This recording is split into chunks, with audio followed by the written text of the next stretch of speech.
সুরত কেমন অক্ষরগুলো কি একবার একজন হাফেজ সাহেবের পিছনে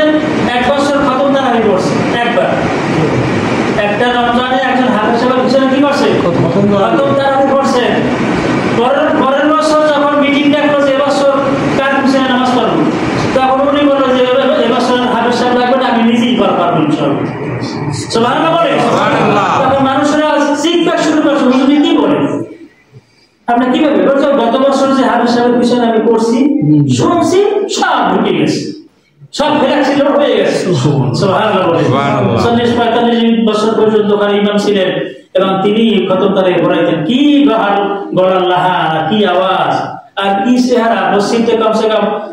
একাত্রে 10 থেকে 12,000 লোক ধরে শুধু নিচতে নাই একটা নাই নিচতে নাই এর ভিতরে উনি দাঁড়াইলে সবের সাথে ওনার বেশি লাভা দেখাইতো নেতা কাকে বলে মানে হাতটা হাঁটুর নিচ পর্যন্ত পড়তো আপনাদের হাত হাঁটুর নিচে পড়ে না এত বড় নেতা উনি ওই উকিল সাহেব মানে কানের পাশে এরকম পড়তেন যে উনি এই গুনাহ করছে এই অপরাধ করছে এই অবস্থায় আমরা যে সাক্ষী প্রমাণ পাইছি তাদের সেই কতলের যোগ্য কতল পর্যন্ত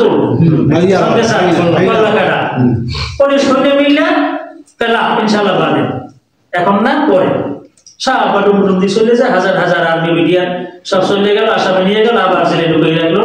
পরের সময় আবার ডাকলো উকিল যেরকম মানে উকিল যারা এগুলো পড়বে পরে শুনে এলো দেখো যে কয়েক জমার কথার সাথে আজকের কথাও কি আছে সবার মিলতাল আছে এবং অনেক ওনার মনে যেটা বলে আমি চোখে দেখছি তবে যে কিভাবে কি করে উনি বললেন দাঁড়াইয়া একটু